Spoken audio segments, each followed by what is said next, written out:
Right, thank you for joining us today in this joint Elanco NSA webinar. I'm Kevin Harrison. I'm a sheep farmer, farm manager near Bath on the Somerset-Gloucestershire border. I farm ex-Lars and North Country mules. Chair of SCOPS, chair of the NSA English Committee, and I do a little bit of independent work as a ROSA advisor. And today's webinar is about looking after your worms to help lambs grow and manage anthelmintic resistance. I think that's a great title, really, looking after your worms. And we're going to also hear about the learnings from the Zolvix Exchange Programme. We've got some great guests today. We've got Kaz from the Black Sheep Farm Health, who will discuss how the landscape looks for the sheep worms. We got Matt Colston, a ruminant technical consultant from Elanco, who will report on the learnings of the Zolvix Exchange Programme. And we got Neil Brown, a sheep and beef farmer in Shropshire, who will talk about how it works on the ground. A little bit of housekeeping, if you don't mind. Keep the questions in the Q&A box, please, so they can be seen. And if you've got CPD points to register for, I think you've got Rosa and Amtra and others, then put your full name, your number and your association in the chat. And then in the chat as well, if you put what you're having for lunch, and then that gives them extra work to do because they've got to decipher through the chat to find your number. And also, just a reminder, this session is being recorded and it will be on the NSA website and other channels as well after the event. So, the use of the two most recent groups of anthelmintic has to be a careful balance, really, between harnessing their potential to slow down the development of resistance and protecting them from overuse. Sheep producers can help slow the rate of development of anthelmintic resistance in lambs, and if resistant worms are actually holding them back, it can help increase their growth rates by treating with newer wormers later in the season. So I'm going to hand over to Kaz now for his presentation. Kaz has graduated from Cambridge in 2017, being a native of northeast London, not from a farming background, I don't think. Nope. He went to the Coquette Valley. The Coquette. Can you hear me? Yeah. Is that how you say it? I was going to ask. That was one of the, I was going to ask how to say your surname, and the other thing I was going to ask was the valley, the Coquette Valley. It came as a revelation to a first-year vet student on a lambing placement. I often wonder what happened to a lot of my lambing students. After a short stint in Dumfries and Galloway, Kaz arrived at Black Sheep, and that was the veterinary place, not the brewery. I think that was in 2018. He then joined the partnership in 2021 and has also been a locum around the UK. He's a wise head on young shoulders and has a fabulous YouTube channel called Farm Vet Films, full of excellent content, although the bull's penis was a challenge. He influences within the sheep game and would be a welcome sight to any farmer as he comes up their drive. Take it away, Kaz. Cool. Thank you, Kevin, for that great introduction, and thanks everyone for having me and listening to me. Hopefully, it shouldn't be too long. Not got too many notes. First thing I want to say, you heard that introduction there. A few caveats. I'm not an academic. There are guys whose careers are built on this particular topic. There are vets like Matt and Brian who are technical vets working within drug companies and know the minutiae of product development and how things can go wrong and how things can go right. I am just, in inverted commas, a jobbing farm animal vet. I'm a simple practitioner working with clients just like you'll work with your vet. What that means is that I work with people every day who are responsible for their own sheep's health. They're responsible for the health of their business. And a lot of them at some point want to pass on a business and a farm and an enterprise to the next generation, whether that's selling it to a young enterprising family or whether it's passing it on to their own family. And one thing I will say is Kevin covered most of that. A little bit unusual is that our farm practice up here in Northumberland, which I've got the chance to buy into in 2021, is 100% farm animal. And being where we are, we're in a little bit of a geographic and sort of agrarian niche in that there are very few, not none, but very few dairy farms in Northumberland. And so we have to sort of make our work with the farmers that are here. And they are some great, mostly suckler cut sort of cattle and sheep units, all the way from sort of way up on the hill down to sort of mixed arable and sheep units by the coast. So that is a little bit something slightly unusual about me. And I also, having just bought into the partnership, if you can tell by the dates, I then buggered off on sabbatical for a year. That was part of the deal. And I went to New Zealand, because who doesn't want to go to New Zealand? It's all I'd ever heard about. And I thought I should go and take a look for myself. And let me set the background. Lots of you, I'm sure, will have been to New Zealand, have known people that have gone to New Zealand. And even if you haven't, you know that they're really famous for how they sort of turned around their agricultural sector sort of from the 1980s onwards, and they had to make it work.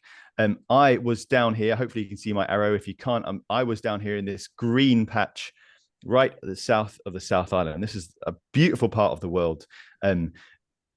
30 years ago, it would have been pretty much all sheep. 30 years on is almost exclusively dairy. It did mean that the sheep farmers that were still there were really the stubborn ones. And they'd had to really gear change to get things to work in their sort of new landscape. And here, this is just a few graphs. So to show you, again, those bits at the top there. So this is how dairy cattle numbers changed between 94 and 2017, roughly those 30 years. Canterbury, Southland, ignore Waikato and Otago, you can see it's all been big changes, you know, over 1 million more dairy cows in Canterbury, South Island. Southland and Otago is where I was, probably another million-ish between them. And who lost out? Correspondingly, it was a sheep. So about 5 million fewer sheep in Canterbury for those over 1 million or million or so dairy cows, and similar pictures going on in Otago and Southland. So I'm also not here to deputise for the entire profession. I was working with some fantastic farmers and some fantastic vets in New Zealand. They had to make things work in the way that they could. This is not about shading anyone's practices. To me, it's a vision of one future possible reality. This is one way we could go if we're being told to set our stall out as ultra efficient, ultra productive farmers. That's what the Kiwis had to do, basically to pay the bills, just keep food on people's tables.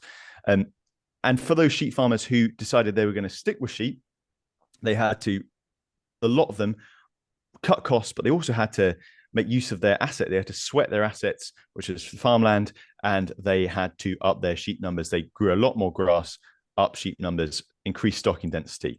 With that comes a lot more parasite pressure.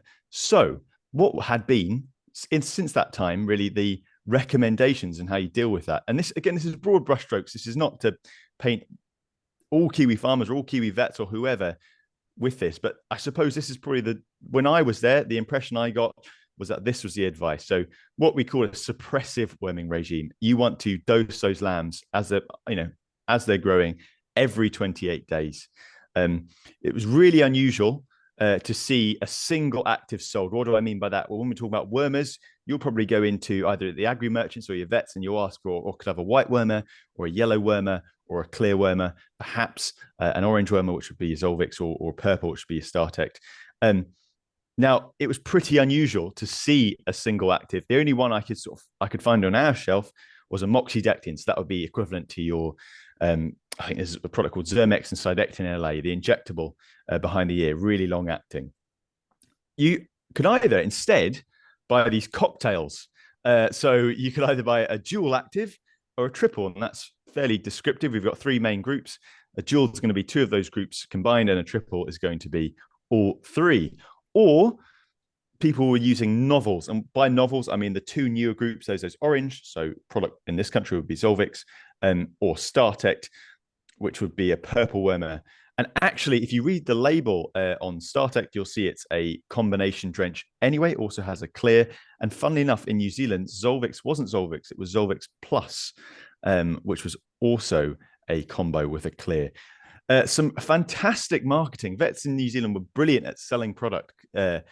And like this time of year around Christmas, there'll be a fridge full of vaccine in a big practice, and there'll be a fridge full of Christmas hams, because that was a very common promotion. If you bought enough of a product, you get ham or a swan dry overcoat or a telly. They were brilliant. It did mean a lot of product was sold in bulk.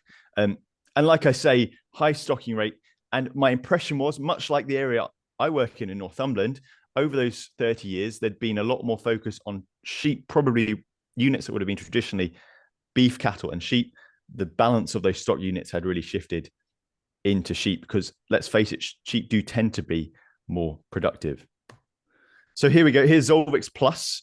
So again, and then the StarTech, these are what we're calling the novels, because they're these newer groups, group 4 and 5, orange and purple, clear group wormers. Also, both actually combos themselves, because they contain a clear wormer.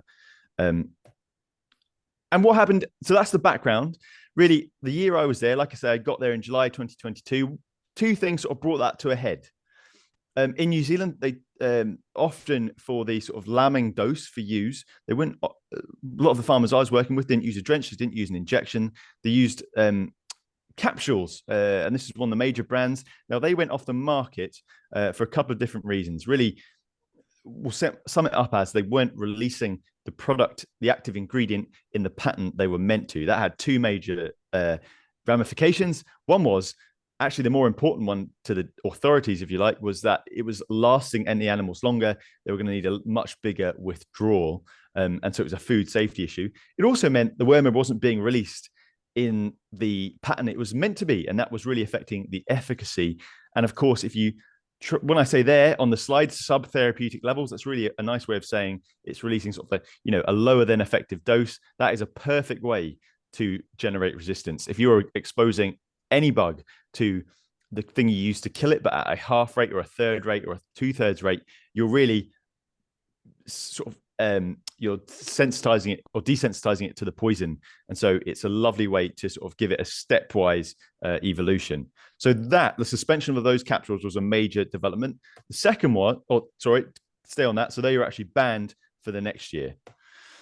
Second one, and a lot of you will be familiar with this. Is one of the big revelations to me since I've joined practice 6 years ago, was that you can have a brilliant drug, well priced, good withdrawal period, easy to use, and because of the vagaries of lean management and lean supply chains, things can just disappear.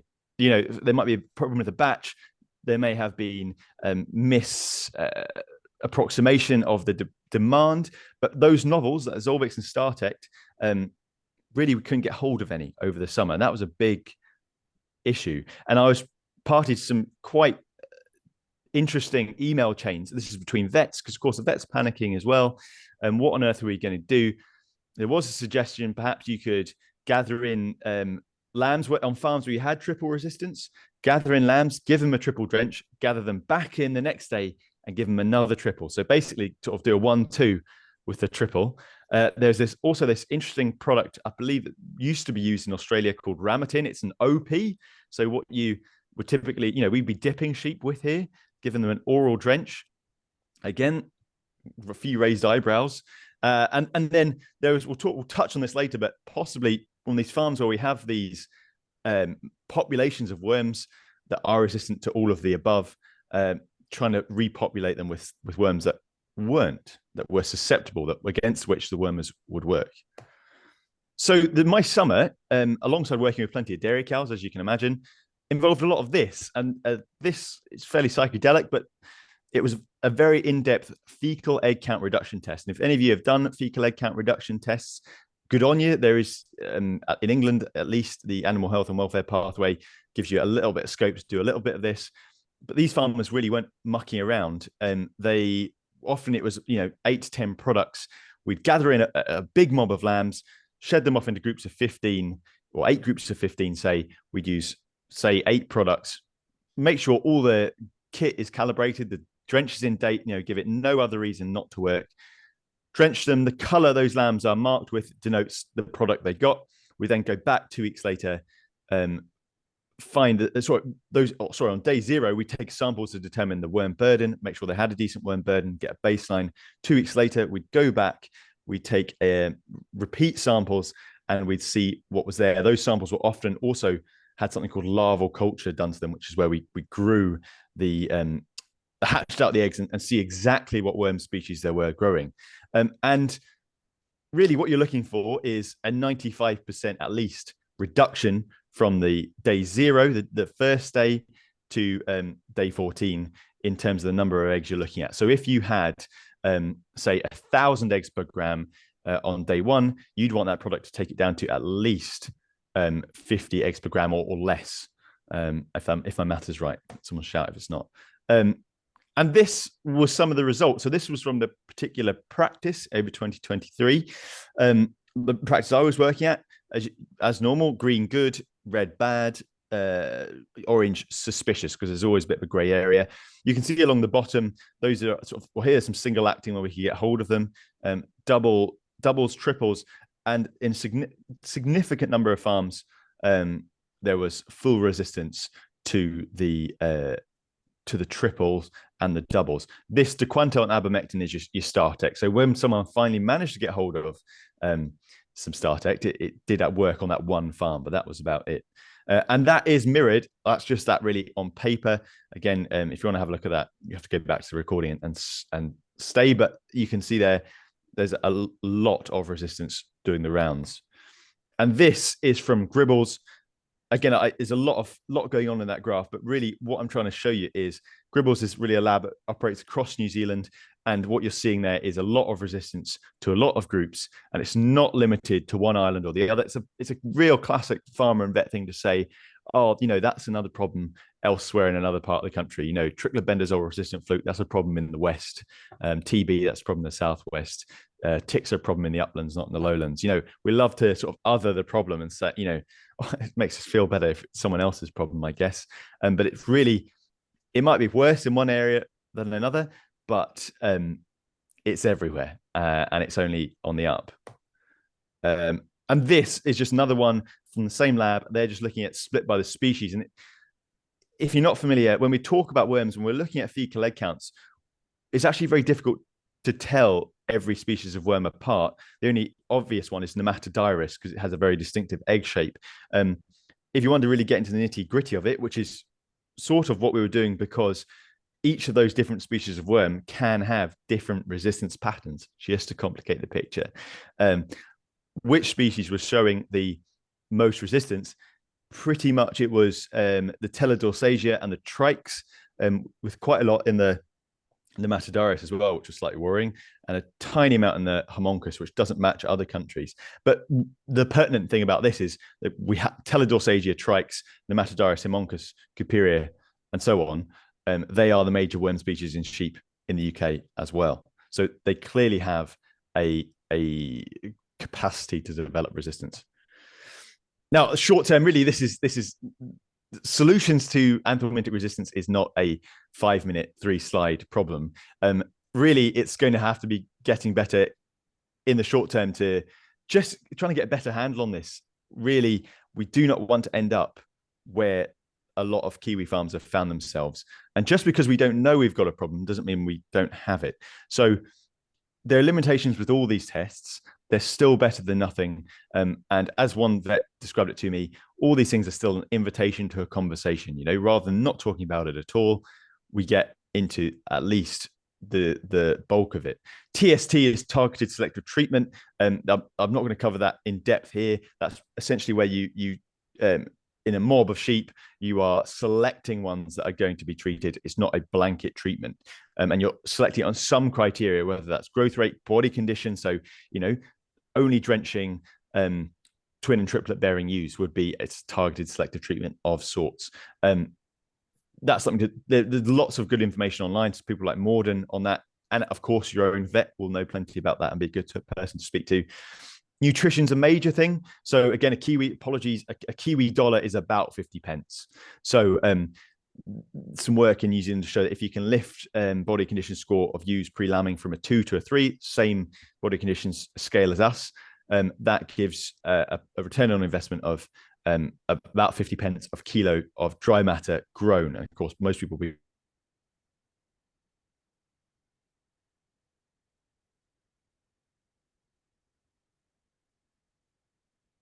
strategic think he's frozen. Have we lost Kaz? We'll give him a minute to come back. Yeah. Just whilst we're waiting for Kaz to get back in, if you've got any questions and answers, then feel free to put them in the Q&A, and we'll get to them at the end of all three presentations. Hopefully at some stage you'll realise he's dropped out. Wonders of modern technology.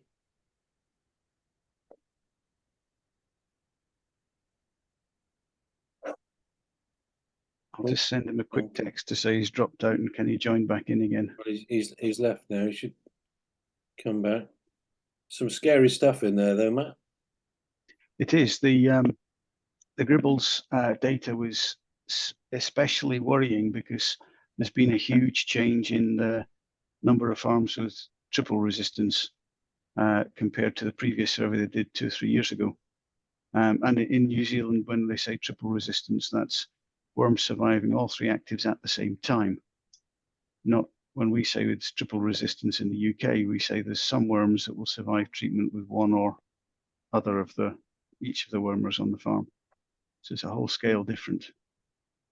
It doesn't seem to be coming back. I think what might suggest is if we carry on with yours. He's just trying now. Okay. We'll give him a sec and see if his internet will allow him to come back in. It's that Christmas tree. It was spoiling his reception. That'll be it. That'll be it. Give him 1 more minute, and then if he is struggling, we can start with my bit and then come back to the rest of Kaz's. Because the bits he's going to talk about there on the short-term, medium, and long-term management strategies is really quite important, I think. Yeah, it is. Yeah.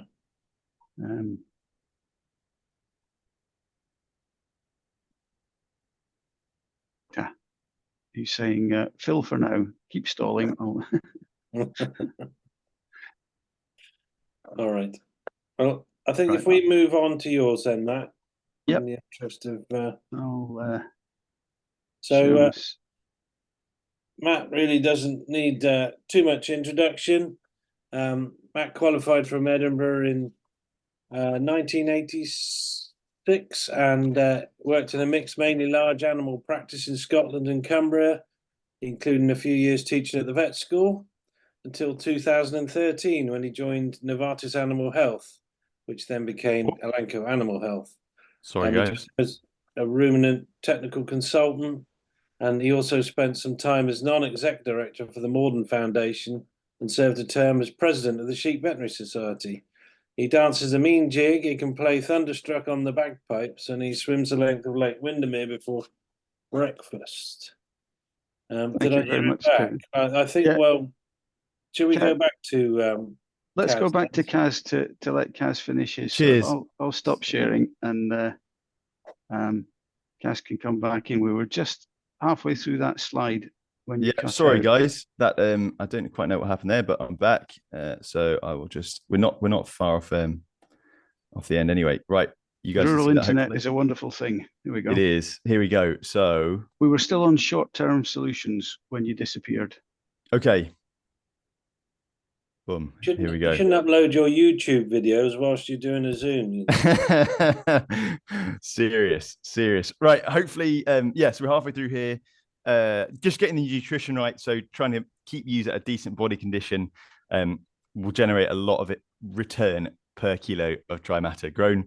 And of course, strategic use of novels, which Matt and Neil will cover very shortly.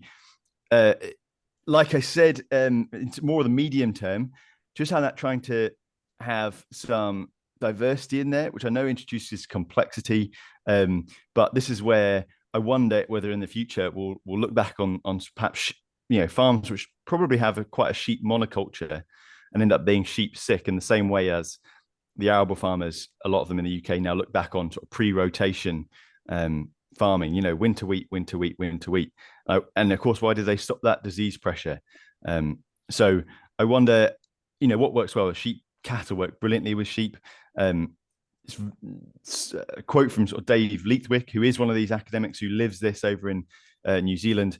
He says it's very rare to see any resistance when you've got 50 sheep and cattle. I presume that's stock units. I haven't actually clarified with him. Of course, lambs are really your stock that are going to be really affected by worm burdens in general. So trying to find something alternative to finish them on, if you're on that sort of farm, is going to be a really cool thing to do, because that's also often going to be clean grazing as well. It's just another chance to sort of reset the clock in terms of the worm burden on that ground. And then again, I said I'd touch on this. Really, it's more for interest, because some people sometimes have heard of it, trying to repopulate the farm with susceptible worms. I think it's one of these things that in theory is possible, and I would never say it's impossible. When people have tried, for example, in South Africa, it is very difficult, partly because the lab strains of the worms we grow aren't particularly resilient in the field. So there's just a nice photo of some alternative finishing crops. This is one of the guys I was working with in New Zealand, with some. It's actually the same field. That's on the right was the first grazing, so kale and plantain, and that's it the next summer with ewes and lambs on it.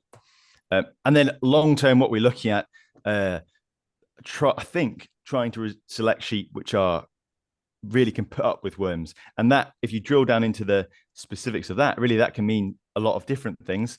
Resistance and resilience, probably two sides of the same coin, and tolerance, it tries to combine those two things. And it'd be really interesting to hear from anyone who is doing any selection for resistance to worms or resilience to worms, and see what their thoughts are on it. Really, we want lambs or sheep that are going to generate low burdens on pasture, so they are resistant, as well as have decent daily live weight gains. So they're going to be resilient as well. Anyway, so that's described well on that graph. So there's some breeds that are doing this a bit more than others. So I believe the Clins, the Romneys, and some of the shedding breeds are looking pretty heavily in this. I think it's a massive open goal for any of those more traditional, extensive breeds. They could be doing a lot with this, in my opinion. Oh, and then if you do want to go and find some stuff that from people who do know what they're talking about, scops. I think first of all, what we're doing in the UK should probably be the touchstone. A lot of the Kiwis have been then now looking at what we've been doing in the UK with regards to worm resistance and trying to prevent it. Likewise, the Kiwi perspective is interesting. So Beef and Lamb New Zealand is like AHGB Beef and Lamb. It's their equivalent. They've got their own podcasts called Seen and Heard, and within that there's a Parasite Chronicles series, and it's a very interesting sort of from the farmer's point of view, or there are some from the farmer point of view stories. And it's often, Matt used a great phrase the other day, they have been there, they've been to the abyss, they've been over the abyss, and now they're climbing back up the waterfall. So even as a cautionary tale, again, it's interesting to see how people can get themselves in a mess, and then what they've got to do to row back from it. So I'd encourage you to, the first thing, of course, go and talk to your vet. But if you want to get into the real detail of it, these are some great resources. And that's it. Thank you, Kaz. If you needed the toilet, you could have just said. You didn't have to log out. I had a lot of coffee this morning. Thank you. You clearly know your stuff, and that was very good to watch. Thank you very much. Matt, you've had your introduction, so you can share your screen and crack on. There we go. Okay, so thank you very much for the introduction, Kevin, and Kaz, thank you very much for your thoughts on what you saw in New Zealand. And I do think it is a worrying prospect that we might end up in the same position in the UK if we don't do something about it in the short term. So try and get my slides to move on. Here we go. So with the Zolvix Exchange Programme, we had a bit of a plan, and the aim was really to encourage a bit more change, a bit more quickly from the old school of fixed time worming to a more sustainable and effective way of managing worms, which is what we'll get if we all follow the SCOPS principles to the letter. We were looking for farmers who would agree to monitor a mob of lambs, or more than one mob if they felt like it, ideally at least every 3 to 4 weeks, and then doing a drench check after treatment. And this isn't the full fecal egg count reduction test that Kaz was talking about. This is just sampling a random 10 or 15, we said 15, a random 15 lambs from the mob after treatment, just to see how many worms or worm eggs are left behind. And we wanted the farmers to share these results with us and any treatment decisions they've made with their vets and advisors. And in return, we were going to supply some Zolvix and a drench gun for the participating farmers to use at the appropriate time. So what did we get? We had 26 farms that met the inclusion criteria and signed up for the project. Now, in these farms, we were looking for farms that weren't already using Zolvix. It didn't matter if they were already doing worm egg counting or not, but they did have to have a good chance of having enough lambs left at the end of the season, August, September time, so that they could use the volume of Zolvix that we were intending to give free of charge. Because all wormers are prescription medicines, they have to come from a prescriber, and prescribers shouldn't be prescribing a bigger volume of product than you actually need for that treatment. So we have to play by the rules on that one. Anyway, 26 farms met the criteria and signed up. 11 farms actually got round to doing some sampling and sending us the results in. And of these farms, some were more invested than others. So we had a few that just sent in a couple of results, and we had one that pretty much followed every mob every 3 or 4 weeks and sent us in 35 sample results. So a big range.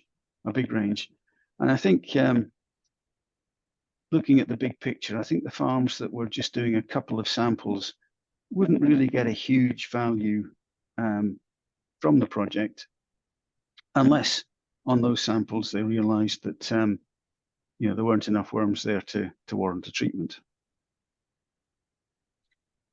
A bit more detail on the results. So looking at the graphs, the pale blue bar is the number of farms that sent us results, and the dark blue is the number of results we got in. And you can see from that a few farms, few samples in May, peaking in July and August, and then tailing off September and October. As you'd expect when lambs are out grazing, and we traditionally think there's going to be more of a worm challenge in the summer months. When we actually look at the numbers, this is quite interesting. If you think back, we had quite a dry May and June this year. So although we were seeing some relatively high numbers each month, we didn't start to see seriously high numbers until after we got in the main on most of the farms. We didn't see the high numbers until after that dry spell broke, July and August, when we started to get some rain as well. Interestingly, if I point at these, each of these high points was on a different farm. So some farms stayed low through July and August and had a high in September. Others got that spike very quickly and then tailed off again as they got the worms under control. And one thing we can take from this is that you might get a spike of high worm challenge at any point on your farm if the weather conditions are good for the worm life cycle. And also when we look at the average worm counts, we should ignore this one because there's only 3 samples in there. But when we start to look at the averages, we can see them gradually increasing through the grazing season as we get into September and October. So the worm challenge gradually increases, although huge variation between farms as to whether you're going to get a spike early or late. And then when we looked at the individual values, I've broken these down into low, medium, and high counts. And these are the values that are given on the SCOPS website. So at low, 250 or less, you're not going to get any value from dosing that mob. There's not enough worms there to be holding them back.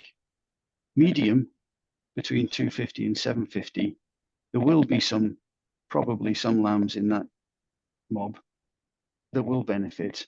And it's a decision that you need to look at other parameters such as growth rates and the general condition of the lambs as to whether you think a value in that range warrants a treatment. If you're doing growth rates at the same time, then this is where targeted selective treatment really comes in, because you can pick out the ones that are growing slower than they should be and treat them. And then the high values over 750, you'll almost certainly get a benefit from treating those groups.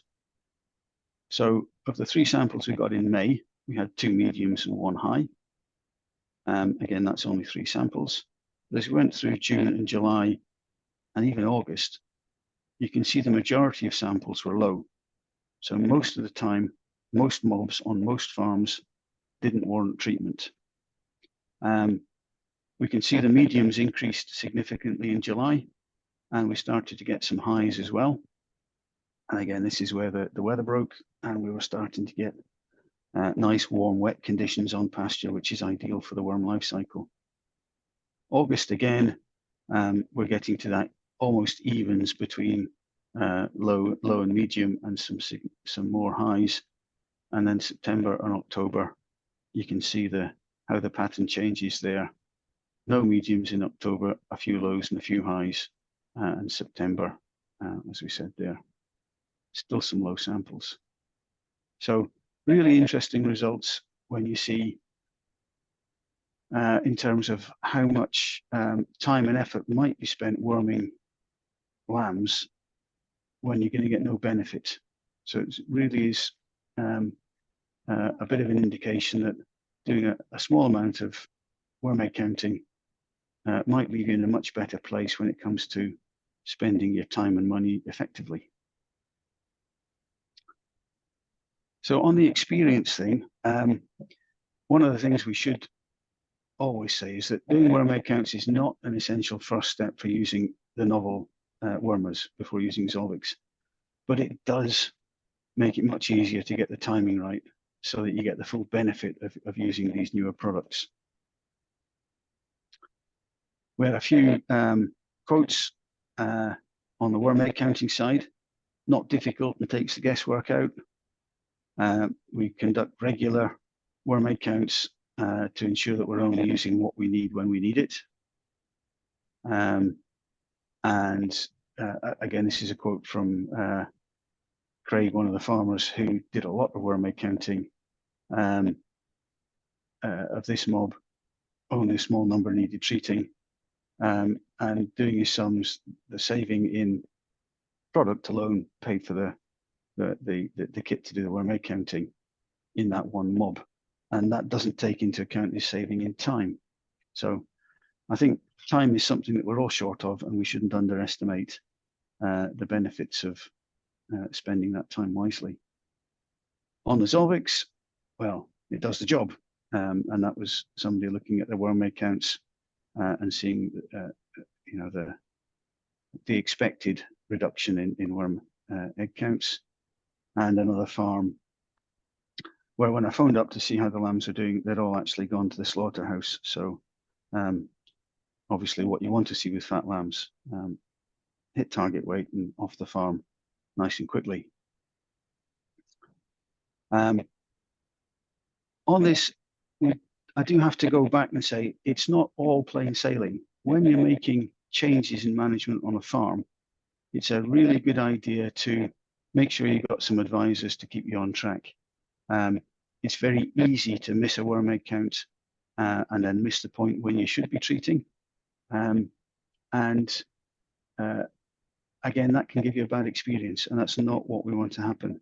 So there's definite benefits in doing regular worm egg counts, but I think it's something where we need to get the whole farm team involved advisors involved, your vets involved, to make sure that you're doing the right samples at the right time to get the most benefit out of any changes in management on the farm. So that's all I wanted to say on that one. I'm going to hand you over to back to Kevin, who will introduce Neil, who's actually been doing this rather than just talking about it. So thank you.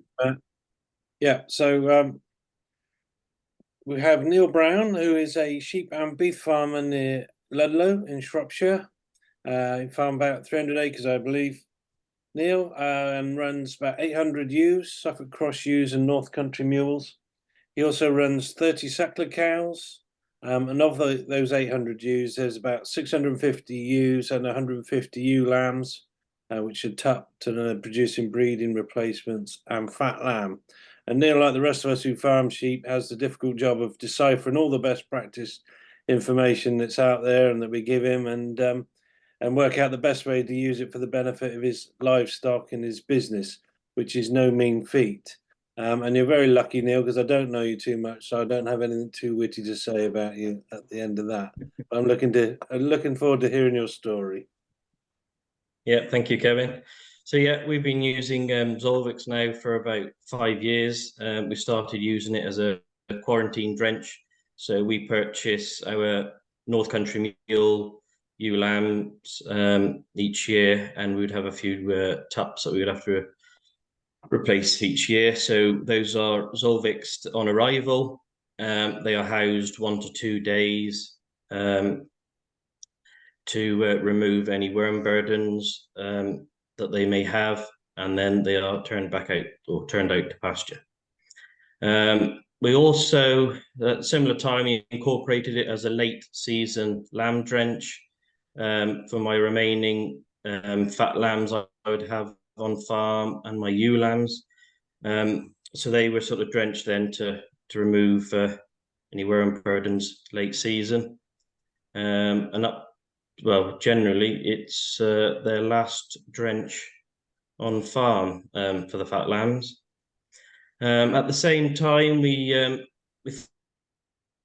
thought we'd introduce another worm group really to the farm. So we're not reliant on using one group multiple times over the season. So the worm protocol really, I'll just first to say that I'm fortunate enough to have my own vet pack, EID reader and weighing indicator, and it's all on a mobile system, so it's just makes it easier to go around all my bunches of sheep wherever they are and weigh them and take worm counts. And using EID is a good way of recording data easily. So we would start off by drenching the lamb 6 to 8 weeks with a white drench. We wouldn't do any fet counting for the first drench. And then generally maybe 3 weeks after, I would start doing worm counts. Timing really depends on the weather and lamb performance. Now we tag all lambs at birth now, so we'll start weighing lambs from 8 weeks to monitor lamb performance and daily live weight gain. We will creep our first lot of lambs that are born sort of mid-March, and our Aprils won't be creeped. So I normally set a target of about 250 grams a day for my grass-fed lambs and 350 grams a day for my creep-fed lambs. So depending on the worm counts really is when we drench them for the second time, but it's normally a clear or a yellow drench. And we just go in as and when they need it doing. Third drench will be alternate again from clear to yellow. Now we do performance drench checks after treatments, 10 to 14 days for white and clear and 7 days for yellow. in the last couple of years, the drench test has indicated a little bit of yellow drench resistance. It sort of only brought it down about 50%. So we might have a little bit of yellow drench resistance on the farm. And then late season, we go in with the Zolvix, whatever's left. Depending on the year, it's normally late September time. Benefits from using the Zolvix, it clears all worm burdens a lambs has late season and keeps the lambs growing and performing well to get them gone off farm as soon as I can, really. Since I've been doing this, we sort of like to set target of getting everything off farm by Christmas. But I've sort of brought that now. So I'm at the stage where everything's gone by the end of October, all fat. Experiences with Zolvix. 1 year I did have lambs on forage rape, but they weren't drenched onto the forage rape. So they were probably on there 5 weeks or more grazing. And then they got to the end of that and I was going to bring him back to my pasture grass. But I didn't have time and I was just a bit under pressure and I didn't do a worm count. So I went in with the Zolvix then rather on the forage rate because I wanted to clear them out on there as it was going to be ploughed before they come back on pasture. So I did that, but then 3 weeks back on pasture, I had a very high worm burden. So it just proved to me really that I wasted the money on the Zolvix drenching. Then I should have done my FEC count and I had to go back in again later. But yeah, I've learned my lesson there. It's very important to do your FEC counting and drench accordingly. But generally, Zolvix is their last drench on farm. So the first time I used it, I swear to myself that I saw a difference overnight in the lambs, just how they looked in their coats and just how they were looking really. So, but yeah, that's my experience with Zolvix. So yeah. Well done, Neil. Thank you. What would have been the best practice there then, Matt? Maybe Kaz can drop in there as well with that forage rate, with the whole using a Group 4 product and the refuge year and quite the right approach. Neil's beating himself up a bit, but what do you think he should have done there? Yeah, I think Neil got it right in that he should have done a worm egg count check as he moved them to see if there was going to be any benefit in worming them, and equally moving them back onto grass where lambs have been grazing earlier in the season is always going to be a high risk because you don't know how many worm eggs they've left behind and whether they've all hatched and waiting just to infect your lambs again. And it sounds like they were. So there was a large number of worms there just waiting to get back into the lambs. And 3 weeks after landing back on the grass, there'd be that high worm egg count. So I think Neil's already worked it out for himself that doing the worm egg counts before a treatment is the way forward. Targeting the Zolvix, whichever novel you're using, for us it's Zolvix, as a one-off treatment for the lambs, trying to make sure that you're using it but not overusing it, and doing that in the latter part of the grazing season. So it's a bit tricky if they're going on to forage crops and then coming back to grass, because you really need some very low-risk grass if you're going to do that. And that's the difficult bit on sheep-heavy farms, is that you very rarely have low-risk grass in the autumn. So yeah, I would go back to Kaz on that and say, this is probably an individual farm discussion, isn't it, Kaz? You've got to know what's there and work with what's there. Yeah, it's a really fluffy, proper vet answer that, but it depends. I think monitoring, don't trust, verify is a good mantra to have. Just seeing if they need it and seeing if it's worked when you have used it is massive.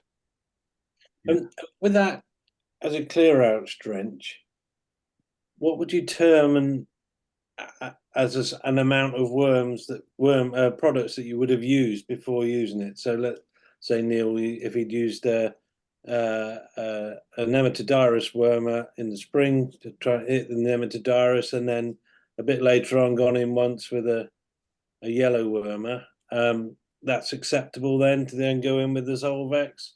If he just used a Nematodirus drench, what would you recommend there? So, yeah, I think if the lambs have had a wormer of another group earlier in the season, and then you've managed to do the grazing management so the worm challenge has stayed low, and then it starts to spike in the autumn, then if they've had a wormer of another group beforehand, your Zolvix treatment it counts as that break dose because it's taking out the worms that have been left behind by your previous treatment.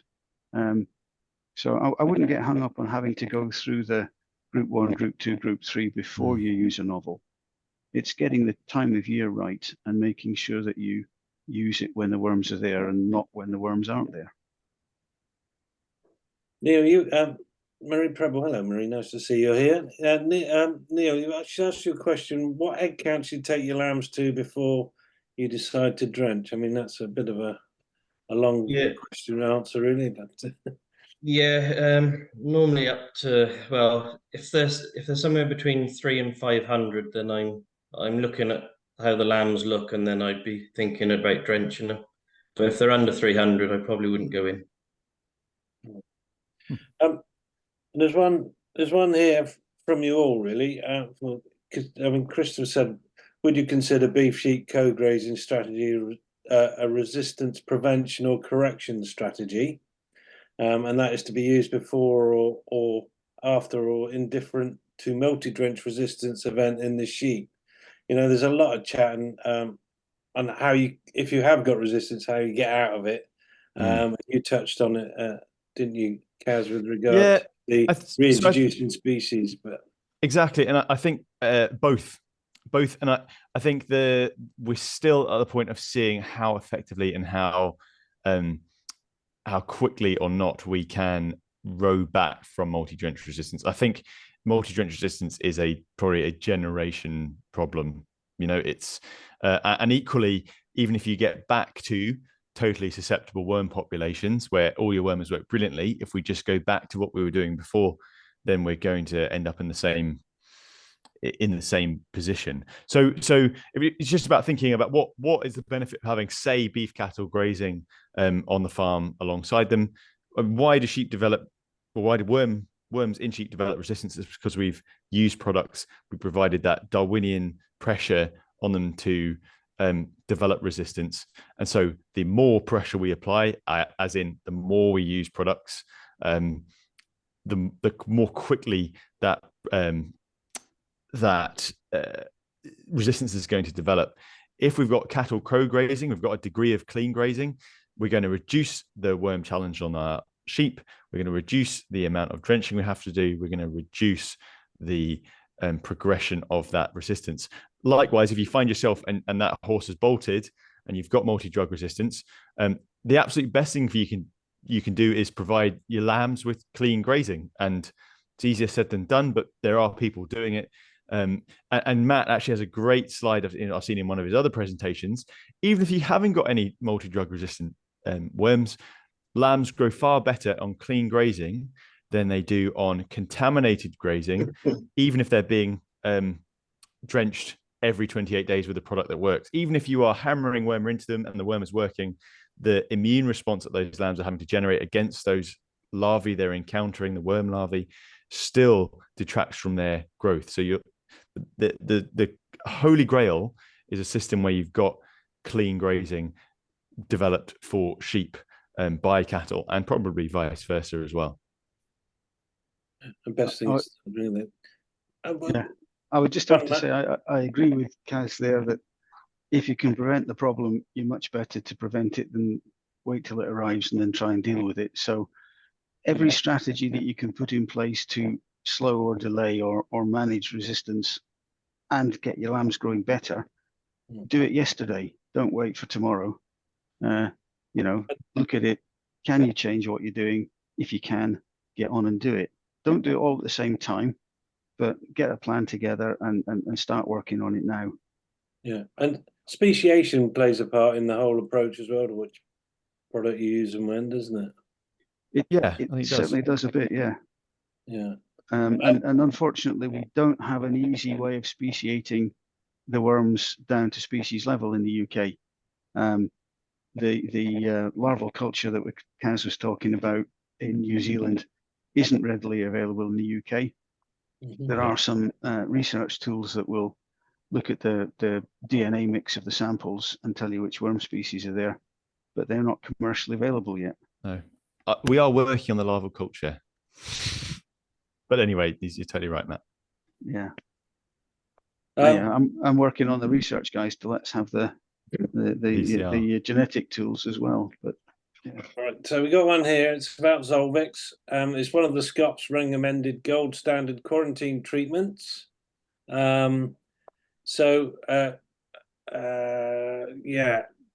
Should he administer both Zolvix Group 4 and Group 5 as part of his quarantine process? The short answer is yes. The aim of the quarantine treatment, and you've got to remember that you have to follow the full protocol as well as treating with the right products. That's as important as the products. What we don't want to do is a heavy quarantine treatment and then move them straight to your cleanest grazing, because then the only thing that you take with you is the survivors. And there will be worms out there that will survive whatever you put into the sheep. So yes, the aim of the quarantine treatment is to use the two actives to which you expect there to be least resistance. And then you get the additive effect of the two actives. And yeah, that's the plan. So if you really want to do quarantine well, use the two products together as instructed on the pack, and hold them off grazing for 24 to 48 hours, and then put them out to pasture that you know has been recently used by a resident flock. So if there are any survivors of your quarantine treatment, they get diluted out by susceptible worms pretty much straight away.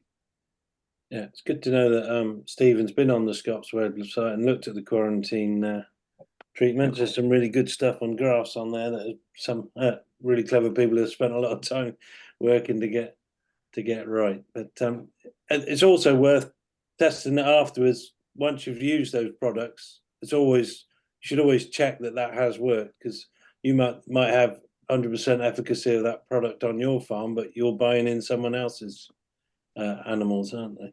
Yeah, and I would say that holds true whenever you treat anything for worms. Is always just check and see how effective it's been.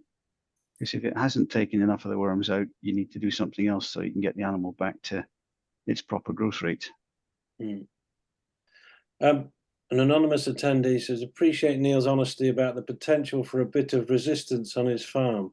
How do we get around the issue of farmers not acknowledging resistance on their farm, and therefore burying their head in the sand and carrying on as they always have with blanket worming?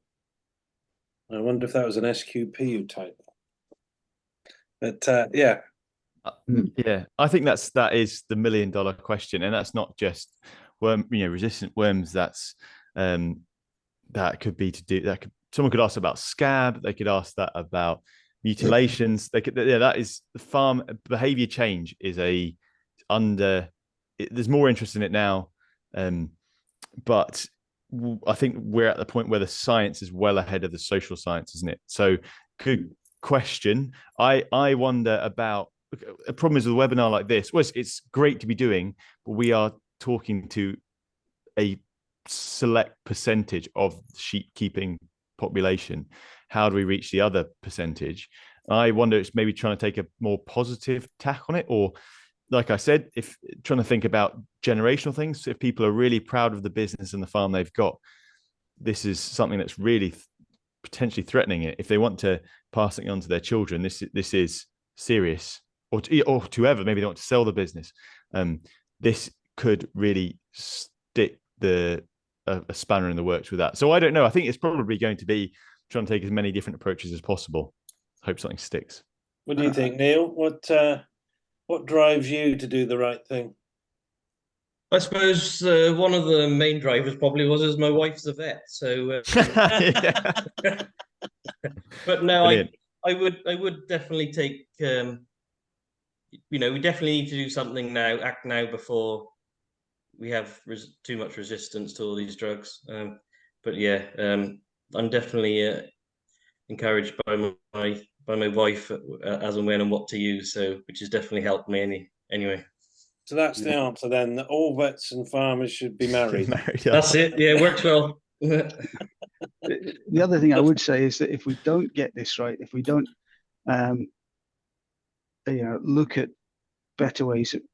look for better ways of doing things, farming subsidies are going to change. And if your sheep aren't profitable on their own, that means growing well on relatively low inputs.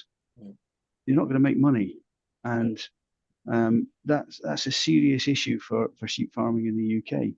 So we have got to look that there are different ways of doing things, and we have to find the better ways for each farm.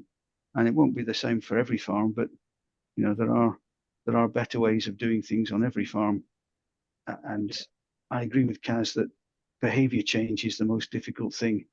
And I think that's probably what some of these government schemes around the UK are aiming to do now as they're developed. We've got the wormwood treatment check and the vet review, and it's really worth doing that wormwood treatment check correctly and right and following the protocols to it. I mean, there's some great information on that as well on the Scops website and some videos on how to do it.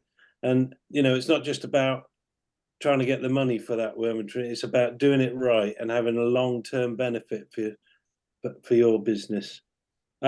Rebecca's asked a question: if sheep are combined with an arable enterprise, grazing short-term lays, cover crops and stubble turnips, how long before that land is worm-free for sheep or are removed and land returned back to arable? Worm-free after sheep are removed and land returned back to arable. So basically, how long has it got to be arable to make it a clean worm-free? I think there was some studies done a while back that said, although we expect most of the common worm species eggs to hatch each year, there will be some that lay dormant for a year or even two. So you might think we haven't grazed that for 3 years, and then you put sheep back on and a worm pops up. So yeah, I think 3 years would be the minimum you'd want to leave it. You're always going to have worms in the sheep, so it's a question of low risk grazing, and you should, in theory, on that kind of system, be able to manage it so that you're on low risk grazing all the time, which means you need to use very little wormer. What about returning from the graziers who have a lot of different ground that they take on? That must be quite tricky managing the use of things like Zolvix when they're bringing sheep back quite a bit from different areas. Yeah, is that something that you faced, Kaz? A little bit.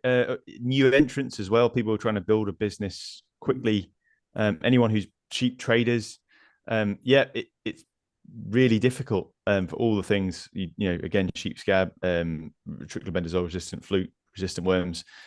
There's no easy answer to it, and I think you just try to do as good a job as possible, and not you do close to that gold standard as you can, and you let them know what the risks we're running are. If you just say, oh no, you shouldn't do that because you can't do the platinum standard protocol, that's not going back to behavior change. That's not how you change behavior often, in my experience. I think it's an interesting one, but if you've got away grazing that you have sole control of, you're the only person grazing sheep on that, and have been for many years, you can pretty much count that as part of your farm for worm control purposes. Depends what you're taking on.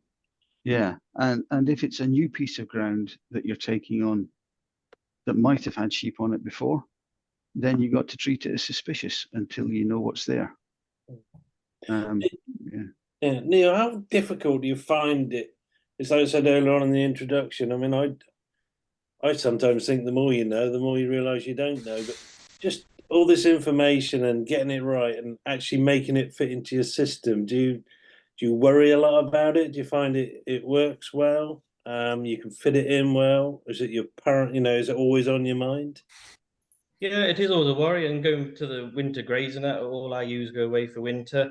But luckily, I suppose I'm grazing, cattle grazing, and stubble turnips and new lays. So hopefully, I'm fairly reduced on the worms there. Is it much of a problem with mature ewes than it would be if, because they're mainly mature ewes that are going away grazing? Would they be able to handle these worms better than the lambs? I guess they're still bringing them home, aren't they, Matt? Yeah, you're not going to bring as many home, but there's still a risk if there are resistant worms on a piece of ground that you're taking for the first time, that you could bring them home.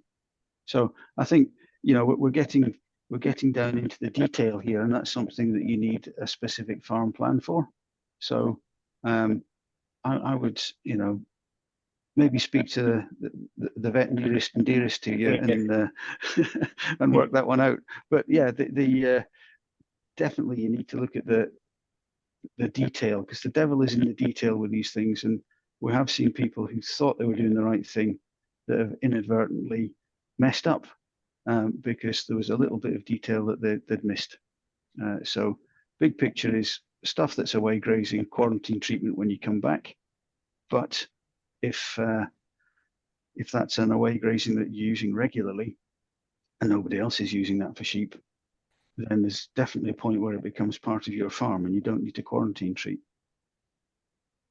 Do you remember back to your presentation, Matt? Marie's asked if there was 230 in one group from pooled samples, or was that an individual fact test? But it's probably might not be as easy to go back. I can quickly look back on mine. Whilst you're doing that, I'll do a kind of quick plug for the Scops podcast, which have been released. There's 4 of them at the moment. I think they're available on the Scops website and on Spotify and Streamcast or something like that, I think it's called.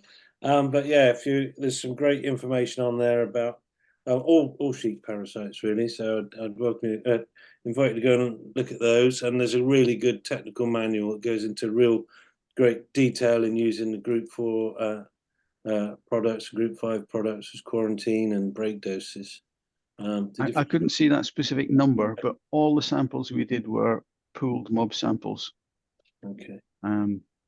So again, when you're doing that, it's worth taking a bit of advice and make sure you get the right samples and get them processed properly to get the right number. Yeah. Good. And it's a great product, and we need to look after these new products and learn from what Kaz has seen in New Zealand. We don't want to end up in that boat, and we don't want to be mixing up lots of different products in a bottle and trying to fight it that way. Prevention is better than cure, and as you've always said, is test, don't guess. And let's go after what we've got. I'd like to thank you all for speaking on the webinar today. Neil, it's great to hear your battles up there, and hope that it all goes well. And Matt and Kaz, thanks very much. I'm sure you'll be popping up on a screen somewhere again soon. Yeah, and thank you all to the people behind the scenes there doing a bit of work for the webinar. And thank you all for joining. Hope you've enjoyed your lunch, and better get back on and do some work. Thanks, Kevin. Cheers. Thank you. Thank you.